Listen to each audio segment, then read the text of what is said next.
Okay, this is SJack. Sorry, it's trying my second take on this. Today's video is going to be a little different, like the last one, which was a video on my personal opinions on Metroid Other M. I'm here to talk about two really good games known as Mass Effect 1 and Mass Effect 2. Both of these games have a fantastic storyline. And you have a squad of characters, or you have numerous squads of you have numerous characters you can bring with you on missions. Basically, you travel throughout the galaxy. You hunt down death, kill them. Anyway, you play as the main character of these games is Commander Shepard, who is an Alliance who works for the Alliance military. Let's see, here's the thing. A little on down the line, you become what's known as a Spectre. The Spectre is basically a very high-ranking official. I don't know if I should call it an official, because they're pretty much allowed to do whatever they want. I mean, they can handle handle missions any way they want. They can go anywhere they want. It's a really nice story. You're tracking down a rogue Spectre by the name of Saren, who has gone rogue, and he's looking for something called the Conduit, which is believed to be something connected to this ancient extinct race known as the Protheans, which said to have disappeared 50,000 years ago in terms of the Mass Effect storyline. So you get all these characters, like you start off with Cayde Milenko and Richard L. Jenkins. Of course, unfortunately, Jenkins bites the dust early on in the game, and it's just you and Milenko for the first mission on Eden Prime. Now, other characters consist. You get a whole array of not only human characters, but alien characters. The only two human characters you get on your squad in the first game are Ashley Williams, who is Gunnery Operations Chief. I think that's what she is. And Cayde Milenko. Everyone else is an alien, I think. Your other squad members consist of Garrus Vakarian, a Turian who has a massive fan following in the Mass Effect universe and has some of the most funniest witty one-liners, namely in Mass Effect 2. I personally really like Garrus. I mean, he's an awesome guy, or an awesome Turian. But yeah, he's actually a very diverse character. Now, your characters are split up into three different categories in terms of character strengths. They have biotic strength, technical, or combat. Now, the premise of Mass Effect is you pick from a various selection of classes. You got your soldier, which is basically your basic guy or girl, because you can play as a man or a woman in this game. The voice talents are different. People have different opinions about the voice actors. Namely, the guy who plays the male Commander Shepard is Mark Meer. Personally, people think that he has a dead voice. Basically, he doesn't show any emotion or act very well. That's not what I'm not saying that, but the female Shepard, or Femme Shep to a lot of fans, is voiced by well-renowned voice actress Jennifer Hale, who you may remember playing Bastila from the Knights of the Old Republic games. Anyway, I'm going off topic again. You also get, well, actually, the other classes, basically a soldier, you got an engineer, all the various classes specialize in different abilities. I mean, some have certain strengths, like they can unlock or hack terminals or anything, or item storage containers a lot easier and more efficiently. And the biotic classes are actually very diverse. I mean, they have a really massive array of biotic abilities they can use in battle. Namely, let's say Singularity. Singularity basically creates a Mass Effect field.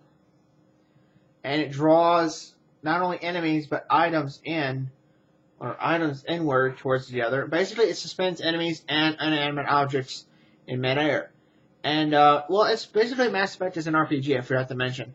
You level your skills up, and determined by how strong or high or how leveled your skills are, they get stronger and more powerful. Or maybe if you're playing as a biotic character, those biotic powers become a lot stronger and more effective. Like the throw. Throw is basically a very basic biotic power, where it's basically like the Force, where like a Jedi or a Sith can just use the Force to throw somebody. But here, they use their own ability to throw the enemy away from them. That also affects objects that surround them. They can use it on objects or, living things. Now you have someone like, Urdnot Wrex. Wrex is probably one of the most interesting characters because he's a Trojan, and probably one of the oldest living Trojan in the series, because during the events of Mass Effect 2, yeah, I'm going way off topic here. A lot of the Mass Effect is actually a really good story. The first game here, it has a fantastic story. That's the thing, though. In the second game, it follows more of action than it does story. And a lot of people complain that the second game doesn't have a strong or concrete storyline as the first game. And actually, I do agree to an extent. Because you're focusing more on doing side quests and fighting than you actually do in progressing the storyline. Progressing the storyline doesn't actually take that long to do. I forgot to mention, in these games you're also able to divulge into a romantic relationship with a certain character, depending on your gender. Now, here's where it really gets interesting, because you have a character named Liara, or Liara T'Soni, who is an Asari. Well, an Asari basically is amongst the oldest living, or the longest living species in Citadel space, because they can live upwards of 1,000 years. I mean, the only other species that can live that long, I think, are the Trojan. Trojan can live for a very long time, as stated by Wrex in the Mass Effect 2, but that's going off topic. The thing is, though, both the male and female Shepard can indulge in a romantic relationship with Liara. You see, the Asari are a monogendered species, and they can breed or mate with any species outside of their own. The thing is, here's where it gets interesting. Asari really shouldn't breed with their own kind, because it's considered a taboo. Liara is a result of a pure Asari relationship, or pure blood, as many would call her. She's actually very young in terms of Asari standards. She's only like 106 during Mass Effect 1.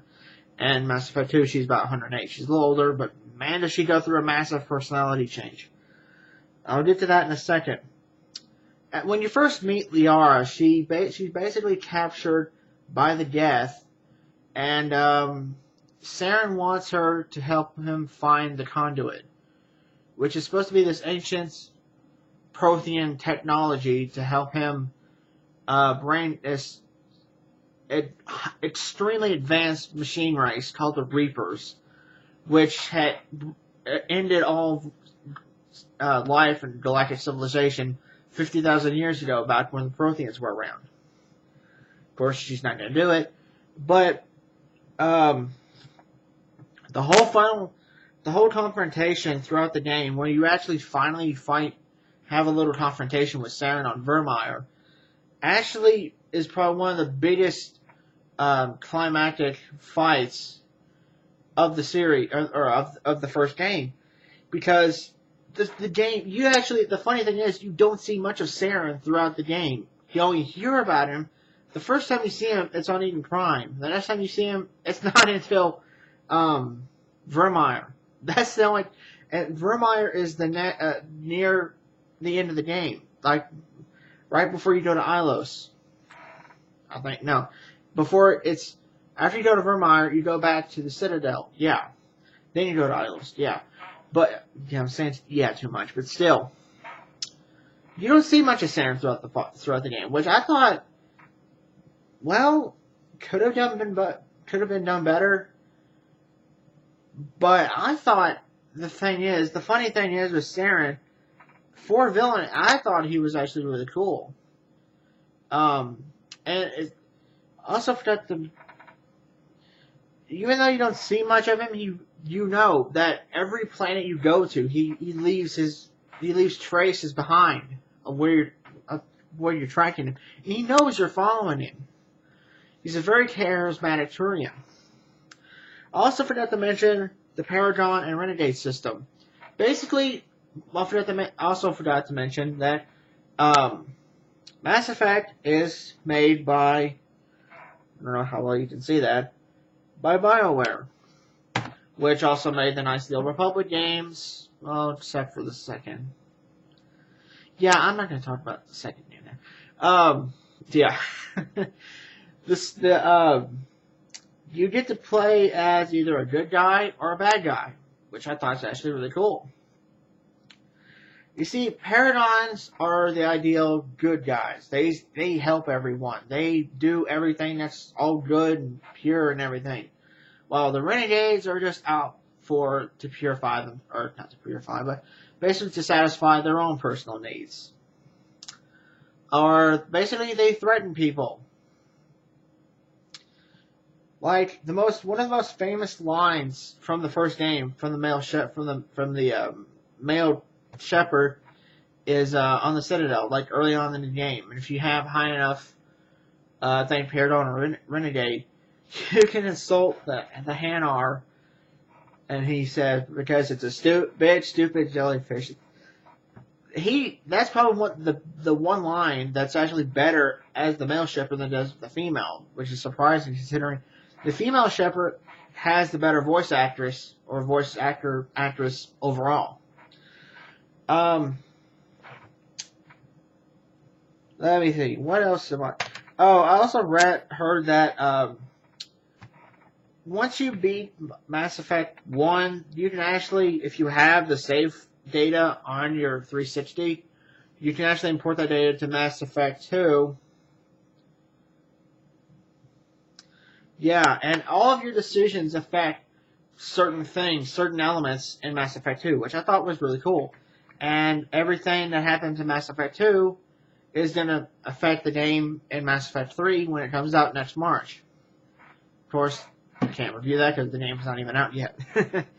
Mass Effect 2 picks up shortly, I think a little after where Mass Effect 1 left off.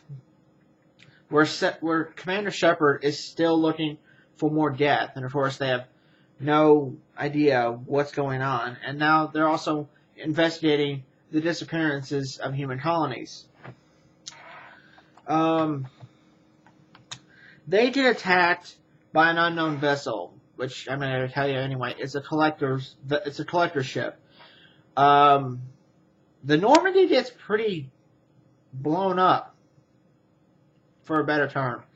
It gets shot because, for one, the original Normandy isn't fortified enough in terms of actual defense to actually, or offense to actually, fight back.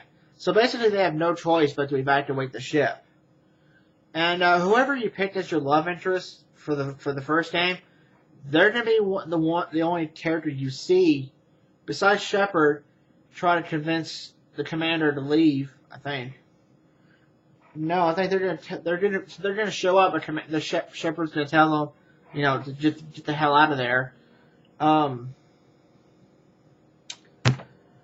also forgot to mention, probably one of the funniest characters in the Mass Effect series is the pilot Joker, who is voiced by the very well-renowned Seth Green. Joker is probably is hands down, in my opinion, the funniest character in Mass Effect 2 because if you're standing close to him in the cockpit, he has some pretty funny things to say, though that can be time consuming. I forgot to mention one particular character from the first game, Tali. She's a Quarian. The Quarians are a very isolated species. Well, I'd actually like to talk about her in the second game too, but yeah, Quarians are a very isolated species because they created the Geth, and not many alien species like them for that, because it eventually led to the Geth basically driving the Quarians from their own home world. And,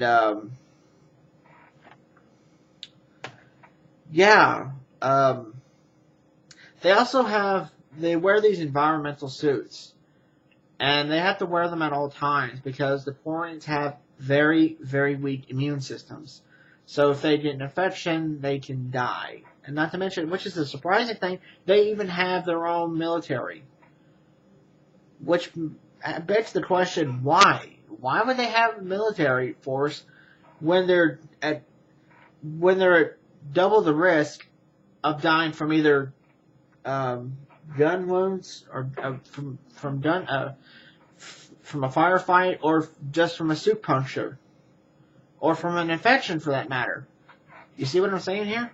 The Tali is probably one of the most interesting characters in the game because she's actually one of the female. She's one of the love interests for Mass Effect 2. Okay, there's one big gripe I have with Mass Effect 2, and that's, while the game is rated mature, M for mature, it's the love scenes, or the romance scenes, or the lack thereof, for that matter. Dude, what does that say? Rated? It's an M game. It's a rated M for mature game. Why the hell are the love scenes so non-mature rated? In the first game, if you had a love interest, you actually got to see a very sensual and tastefully done love scene between Commander Shepard and whoever you decided to pick. But to be honest, the best one to pick would be Liara because she has the longest scene. And it has a little brief nudity. Basically, you just see her bare ass, but that's about it. You really don't see much of anything else, to be honest.